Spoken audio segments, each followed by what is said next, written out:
SFI നേതാവ് Aishe ഘോഷിനെ arrest ചെയ്യാനുള്ള Delhi police നീക്കത്തിന് വീണ്ടും തിരിച്ചടി. ഐഷിക്കെതിരായ ജാമ്യമില്ലാ വാറന്റ് പട്യാല ഹൌസ് കോടതി റദ്ദാക്കി. കേസ് നവംബർ 22-ന് വീണ്ടും പരിഗണിക്കും. കോടതി വിധിയിൽ സന്തോഷം അറിയിച്ച ഐഷി പോരാട്ടം തുടരുമെന്ന് പ്രതികരിച്ചു.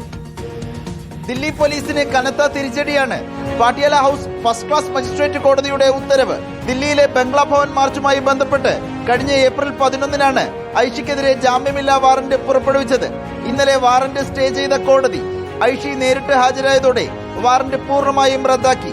നേരത്തെ സമൻസ് അയച്ചിട്ടും ഹാജരാകാതിരുന്നതിന് കോടതി 1000 രൂപ പിഴ ചുമത്തി. ജാമ്യമില്ലാ വാറന്റ് റദ്ദാക്കുന്നതിൽ ദില്ലി പോലീസ് കോടതിയിൽ എതിർപ്പൊന്നും ഉന്നയിച്ചില്ല. ഐഷിയെ ഈ നോൺ ബെയിലബിൾ വാറന്റിന്റെ പേരിൽ വേട്ടയാടാൻ വേണ്ടി, രാഷ്ട്രീയമായി വേട്ടയാടാൻ വേണ്ടിയാണ് ശ്രമിച്ചത്. നമ്മൾ സഹകരിക്കാതിരിക്കില്ല എന്ന് ഒരിക്കലും നമ്മൾ പറഞ്ഞില്ല. നേരത്തെയും ഈ കേസിനകത്ത് ഐഷി ഹാജരായിക്കൊണ്ടിരുന്നതാണ്. നവംബർ 21-ന് ഈ ആർഗ്യുമെന്റിന് വേണ്ടിയിട്ട് ചാർജിന് മേലെയുള്ള ആർഗ്യുമെന്റിന് വേണ്ടി കേസ് കോടതി വീണ്ടും പരിഗണിക്കും.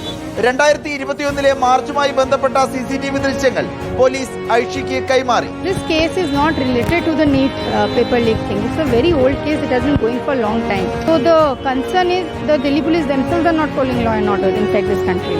കേരള സർക്കാർ സമരക്കാർക്കെതിരെ കേസുകൾ പിൻവലിക്കാൻ വൈകുന്നത് അപമാനകരമെന്ന് ഐഷി റിപ്പോർട്ടറിനോട് പറഞ്ഞു. കഴിഞ്ഞ ദിവസം ഐഷിയെ CPM ദേശീയ ആസ്ഥാനമായ AKG ഭവനിൽ കയറി അറസ്റ്റ് ചെയ്യാൻ പോലീസ് ശ്രമിച്ചത് വലിയ വിമർശനങ്ങൾക്ക് ഇടയാക്കിയിരുന്നു.